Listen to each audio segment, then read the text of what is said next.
Called at 7:36 p.m. I remember the number. Hey, Pop. Hey, what's up, monkey man? So listen, can I talk to you about something? Sure. I said, Dad, I don't want to go to law school anymore.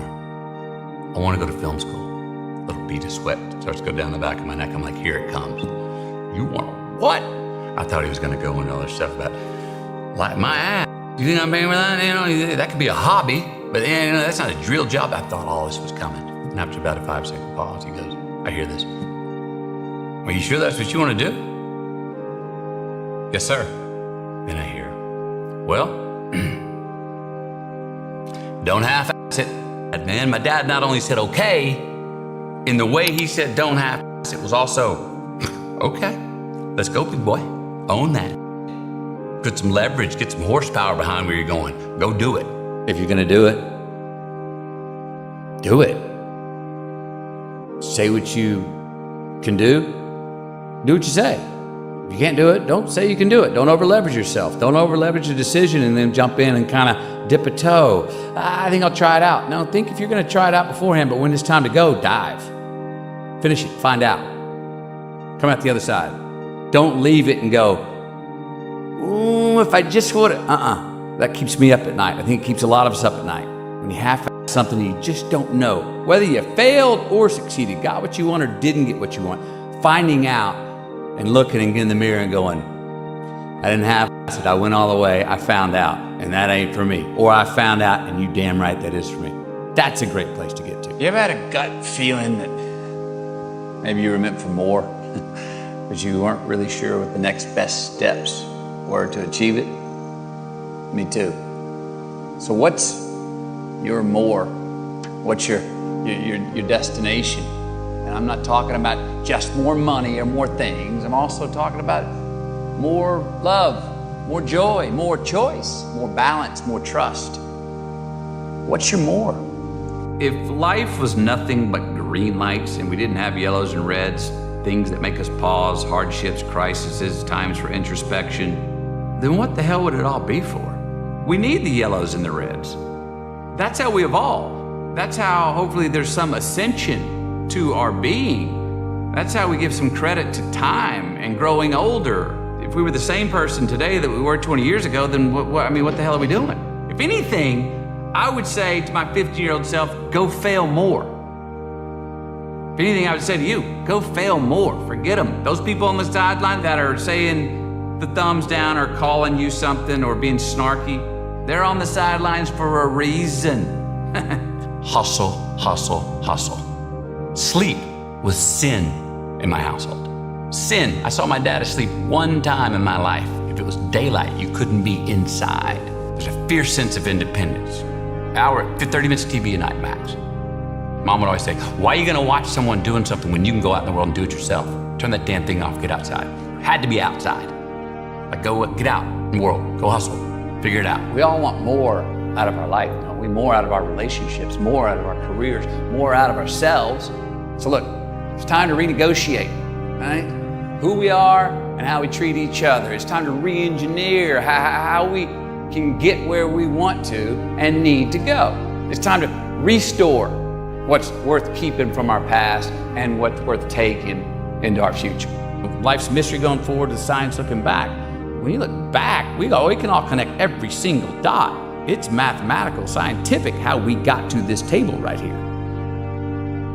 We've got plans for this afternoon, but we're not sure what's gonna happen.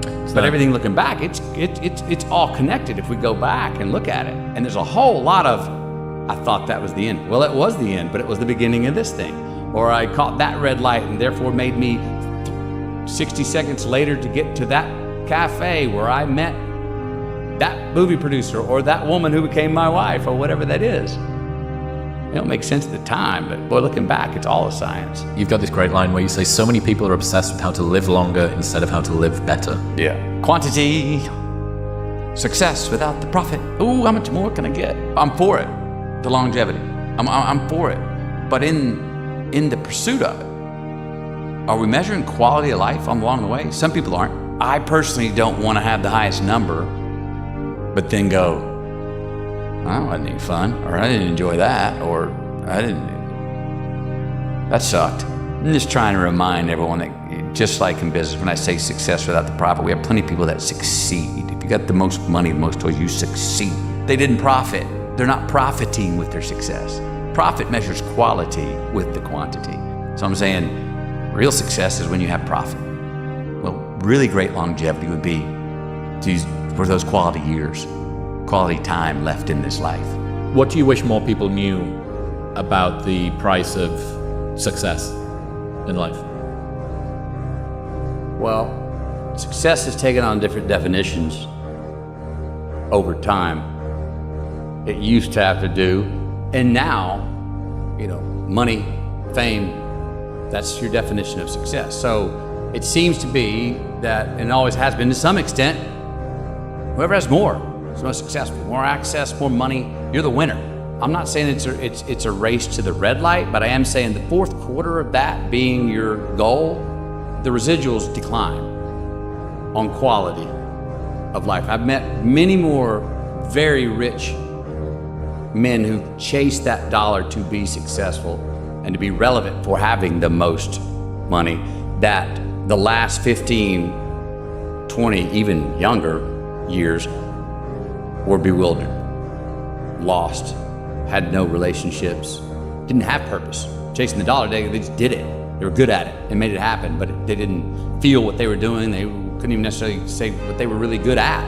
Just good deal makers or made the right calls in certain mathematics. It's also why I wasn't surprised when Trump first got elected. It fame, it money. We sell that every day in the West as this is how you make it. It's America. This is what you That's do. America. That's America. Be less impressed and more involved. More involved. Yeah. What did you mean by that? And where did that come from? It came from, we grew up hardcore on gratitude. I'm a very thankful guy. And being thankful and having gratitude is very important. But you can't stop there. Because too much just, I'm so happy to be here. You're so impressed to be here. Thank you for having me, which we should have. But if you live only there, we can't be present and be involved in whatever we're doing and do it as well as we want to do it. You gotta go, no, thank you for letting me be here, and I'm supposed to be here. Now let's go. If I'm even talking to you, if I'm here going, man, I'm so happy to be here. If I'm just happy to be here and go no further than that, we can't have this conversation. I won't be there yet. I can't be grounded enough to have it right here. I'd be like, I'd anticipate my thoughts. I'd, say something that is only the pretty stuff and not the ugly stuff, or, I don't want to be me. So to be involved allowed me to be more honest and have more courage. When we're involved, we're more honest and have more courage to do what we're fashioned to do, how we're fashioned to do it. What about love? We always knew we were loved. There's never a question that we were loved as loving each other, loving mom and dad, being loved by mom and dad, and mom would always keep on to make sure you're loving yourself. I remember breakups, heartbroken. She'd let us mourn. She was a great ear, very sensitive ear to that kind of to pains like that, broken hearts, but only for a day. After a day, she'd crank up the AC/DC, man, and go like, now, get up. You're worth it. Her loss. Come on, get out of bed. Come on. Quit moping. Lift your head up. Come on, buddy. We got this. Her loss. Give you the day. No more than that. What's the difference between a nice guy and a good man? A nice guy gets along. Yeah, do that. Yeah, I'll do that. They don't necessarily have discernment or judgment, not sure what they stand for or stand against. It's like, yes, sure. Yeah, hey. A good man has ideals that they stand for and they'll stand against, and when they're tested, a good man is not a nice guy. I didn't want to keep forgiving myself on Sunday and then repeat and do the same shit again Monday, Tuesday, Friday, and then go, now I can be forgiven. I was like, no, man. Forgive me, Father. I know what I'm doing, and I'm keep doing it.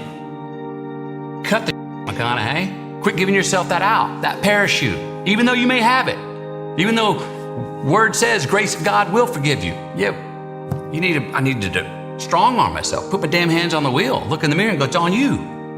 Because it is.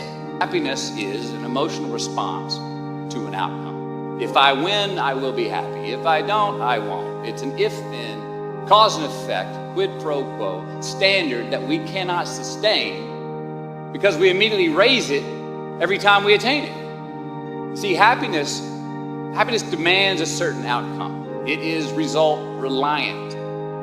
And I say if happiness is what you're after, then you're going to be let down frequently, and you're going to be unhappy much of your time. Joy, though, joy is a different thing. It's something else. Joy is not a choice. It's not a response to some result.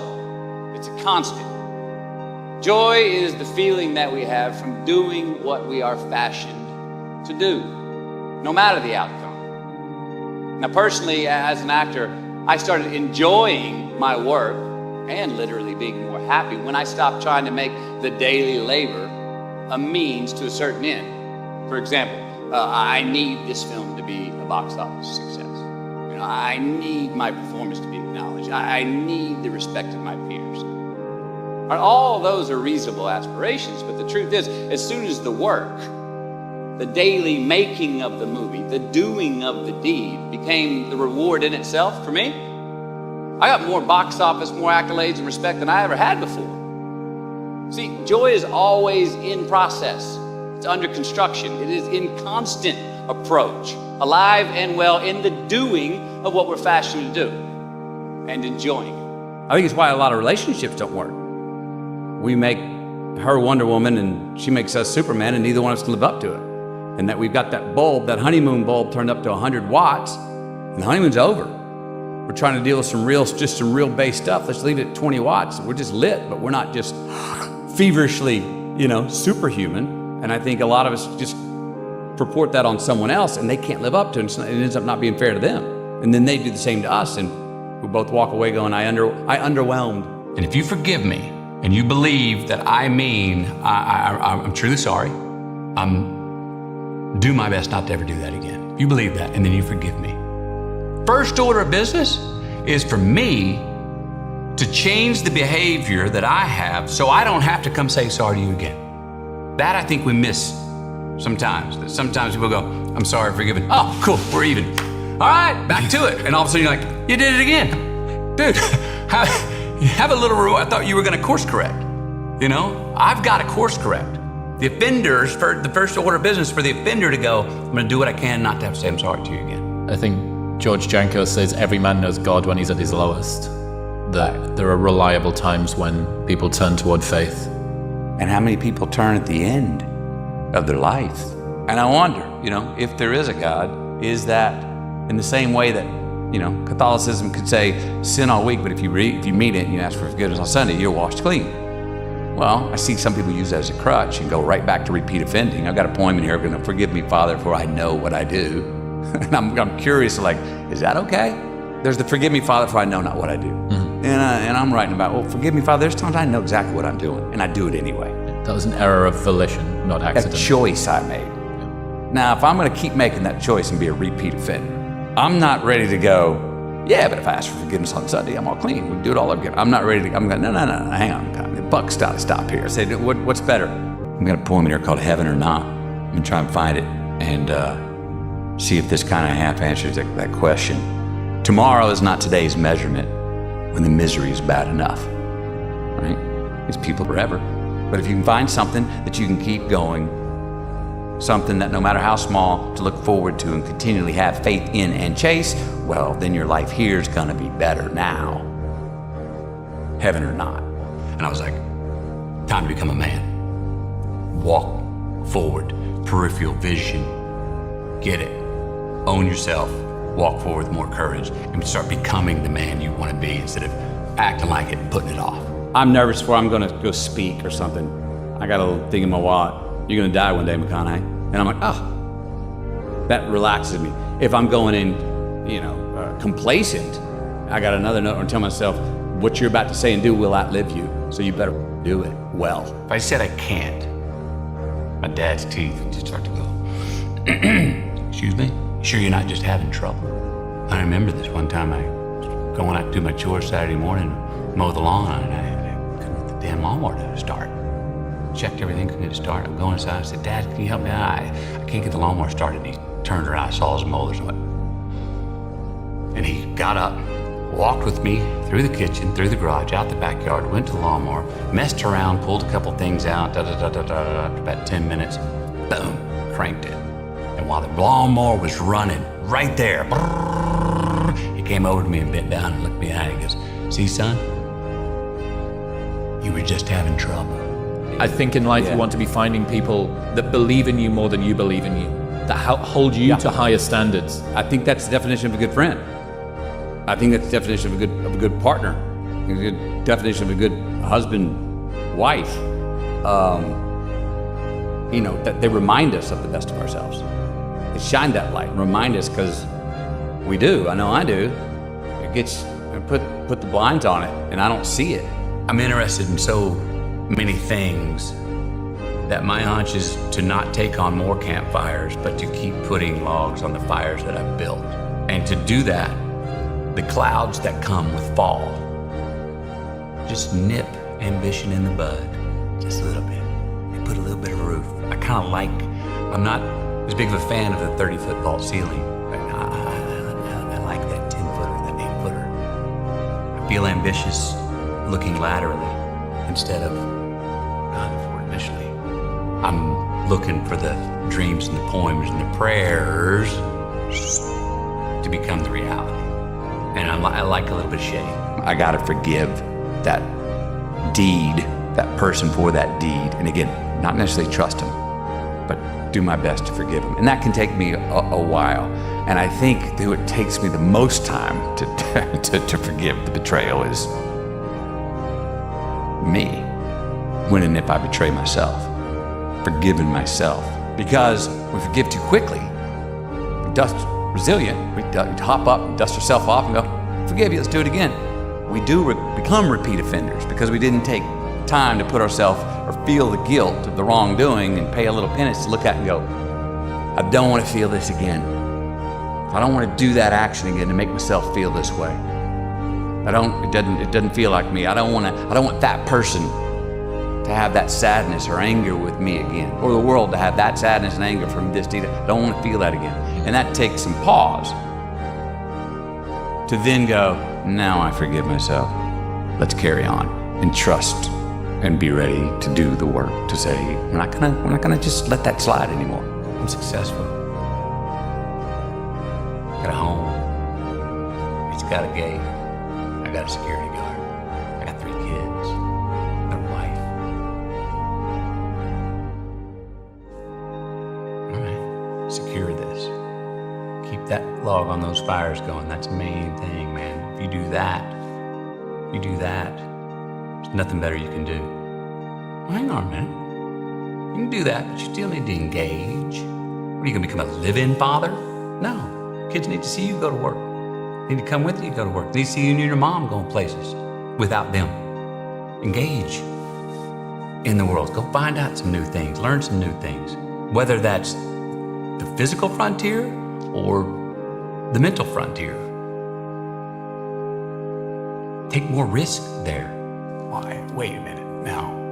So we're saying if success is the key, if success is the measurement, and you can get it by lying, cheating, and stealing, and still be rewarded the gold medal. That's what's happening. Are we ready to say that's okay? Are we ready to say that's just how it is? We have leaders in positions now that are saying, "Yeah, just win. Well, just win, just succeed." But yeah, I don't care, you get there. You did it. Congratulations, come to the front of the line. So what are the ethics? I don't know, what'd the winner do? Well, but wait, what about rules? Oh yeah, by the way, the rules, if you follow them, you're a sucker. I started to find myself going, "Oh, wait a minute. I'm not ready to say. That's just how it is.